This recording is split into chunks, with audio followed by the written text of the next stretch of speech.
So I'm trying to show with this video is how do you use the Rossman chance. What I'm trying to show with this video, sorry, Zoom just talked to me. Um, uh, is how to use that Rossman chance applet to figure out correlation specifically. I mean, the question was, what happens if we exclude bozo? So I'm gonna do a couple things with this, a couple of big ideas, and because this applet does a pretty nice job of some of this exploration, but also does the calculations pretty easy. I encourage you to try to use a spreadsheet. They work so well, but I understand if the spreadsheet's just not for some people. So what I need to do is I need to copy. Well, if you watched up my videos, you know that I'm not into data entry. So I'm going to try to copy paste this into a spreadsheet just so I don't have to type the numbers. Now we know that shoe size is the explanatory variable, IQ is the response variable, right? Um, so what I did to usually what happens is this is using the PDF. I mean, you could always type it in if you don't mind doing that. That's not a bad thing. I just try to avoid it if I can. So what I'm gonna do is see how I selected it, starting down at the bottom right, and then I selected it all. Often this works better. And if it doesn't work, well, then try it the other way. But I'm going to copy that, and I'm going to go to a spreadsheet, and then click once. It looks like it's already selected, so I'm not going to click again. And then I'm going to paste it in. And I don't know if you watch my other videos, see if I double click on it and I try to paste it in, it puts it all in one cell, and that's not what we want. So see, this worked nicely because it's all in each number is in a separate cell. The other thing that we need to have is we need to have these numbers in columns, not in rows. So what you can do, here's some more spreadsheet magic.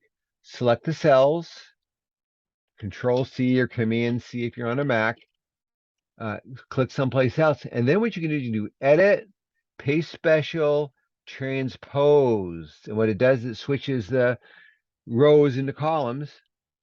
And look at that, it even puts the X. See, all it is it flips it, right? It flips it. I wish you could see my hand here, but that's okay. Flips it around, and now we got the explanatory variable on the left, the response variable on the right. Rossman chance wants that. Okay, now let's graph all this data. Let's see. I think we want to get the Rossman chance applet to show some names on the axes. We got to make sure there's no spaces. So I got rid of the X. I'm going to get rid of the Y equals because I know Y is the IQ. Come on, here. Okay. Now what I'm gonna do, now this includes Bozo's data, right? I don't know, none of you are probably old enough to remember Bozo, but maybe. It was a show 50s, 60s. I was born in 60s, so yeah, I remember as a kid. Kind of corny. But back then we didn't have a lot of television either. So anyway, I digress. So in Canvas, I have this website linked. If you don't know how to find it and you just don't want to think too hard or look too hard, just Google Rossman Chance Applet and you get all these hits. And of course, click on the top one, and it takes you to this page. And there's that least-squares regression. You're old friends with most of you are old friends with theory-based inference. That's the testing one we've been doing. Analyzing two quantitative variables. I think that does the same thing, but I don't like that. This is the better one to use. Okay, so click on this one. And then clear out your data that's in there, and we'll paste it in. And then we'll use the data and see what it looks like. Oh, look at that. Shoe size on the X, IQ on the Y. And there's Bozo way out there. Bozo is definitely an outlier, right? Some things I'm noticing just now without Bozo, I see a negative association. See how that's kind of curled? At least that's what it looks like. I mean, we'll have to remove Bozo to see. Actually, why don't I do that right now? Let's see if I can do that and then put him back in. Yeah, see how it's more of a negative association? I would call that a negative association. And we could actually check. Let's have it calculate the correlation coefficient. And that is a negative value without Bozo. So as the shoe size goes up, IQ goes down. Obviously, there's some lurking variables here. But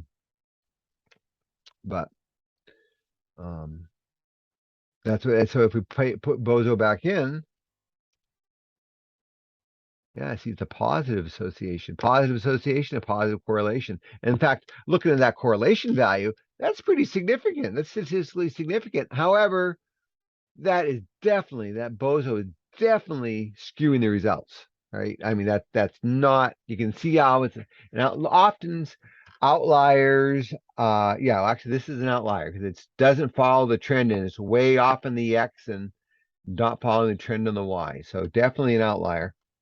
And it's an influential point is what we call it because it really changes the look of everything. I mean, if we try to have a graphic regression equation, see, that's showing me a positive. That would tell me, so if I had a shoe size of 15, my IQ would be that, where really, if you ignore bozo, it's going to be less than that, right? So, I mean, obviously now you know how to show the regression line, you know how to find the correlation coefficient. You even see, hey, R squared. And it actually explains a little bit of when I'm going to ask you in the final exam and tell me R squared, tell me R and R squared, and what do they mean? Well, R squared tells me that 56.4%, I made that a percentage, of the change in IQ can be explained by a change in the shoe size. Did you hear how I said that? So I'll repeat myself. I'm sorry. 56.4% of the change in the IQ can be explained by a change in the shoe size. And then 100 minus 56.4, which is, well, let's see, what's 100 minus 56? 44. So 43.6% is explained by other variables, lurking variables that we aren't measuring. If we go out, look at this without bozo, R squared is very low. Only 9.6% of the change in IQ makes my shoe size, which is more what I would expect, right? I mean, I don't see that shoe size could be related to IQ at all. At least with adults, right? But I don't know if they can get data off of IQ for little kids. Well, of course, it's all based on your age, which you should know. So probably, I don't know. But anyway, so that's how you use this applet for IQ in the regression equation. See, that's very nice. Be careful that see how the slope, they wrote it backwards. It's the slope times X plus the Y-intercept. Um, okay. Why do we call this? So not now, if that answers the question, I'm going to keep going with this though. Why do we call this least squares regression? Dr. Stevens did go into that a little bit. So here's what's happening is this is what the line using the calculations, which you don't really care about right now. It uses correlation. It uses the correlation to find that line, and it also uses the average of the x's and the average of the y's. If they let us pick that? Sometimes they'll let us do that. Well, every regression equation will go through the point that's the average of the x's and the average of the y's. And when we could actually have it, now let's see. Do I want to go in the weeds here like this? IQ is shoe size. Shoe size. The mean is 9. Kind of a let me have a graph that. I'm gonna grab a graph. No, I don't want to put that in. That'll actually it won't mess it up. Somewhere here that lets me graph the point. Show data options. There we go. I can add in the point that's the mean. So 9 is the X and 98.22. Okay, and it should fall right on our line. Here we go. Oh, did that change? Oh, it shouldn't have changed. It shouldn't have changed anything. Well, it almost looks like it did, didn't it? Oh, crap. All right. Oh, it didn't change anything. Let me paste that back in there. Uh, all right. Anyway, I digress. It's going where I don't want it to go. But that line goes through that point, the average of the y's. So correlation and the means is how you find and you get to do and standard deviations too, but don't worry about that.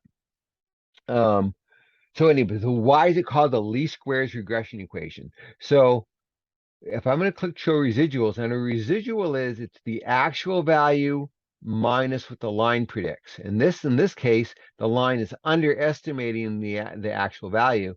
So we subtract, that's a positive residual. In this case, the line way overestimated that IQ. So that's a negative residual because it's below the line, okay?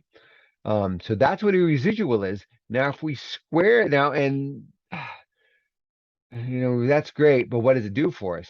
Let me click Show Squared Residuals. So what we do is we got positive residuals, we get negative residuals. We want to be able to work with it a little bit, and so we don't have negative numbers.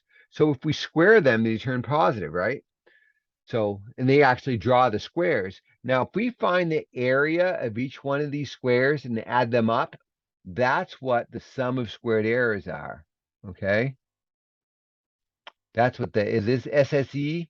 That's the area of all these all these squares added up. Okay, now what happens, you know how I said this is the least squares regression equation? Well, that means it's the smallest sum of squared residuals. And that's statisticians decided this is a good model to use. I mean, the one that has the smallest squared errors. So what we can do here is, let me draw in this line here. So this is the blue line is a movable line. So see, I can drag this around. Whoops, I think I can drag it around. And I can move it to wherever I want. All right. And you see how it's giving me show squared residuals there. See how this is a lot bigger than the least squares. So the only way this can be smaller is if it lines right up there, and then I will have a hard time lining it up exactly. But see, that's the line. The least squares regression equation is the line that's the smallest sum of squared errors is what you need to know, which means it's the best fit. Okay, so I guess that's only the only addition. Maybe influential points. Let's talk about that. Let's go back and talk about Bozo. Let's see, what was Bozo's? 9 and no. Where's my spreadsheet? Bozo's was 18 and 50. 18. Can I just copy and paste that in? Let's see.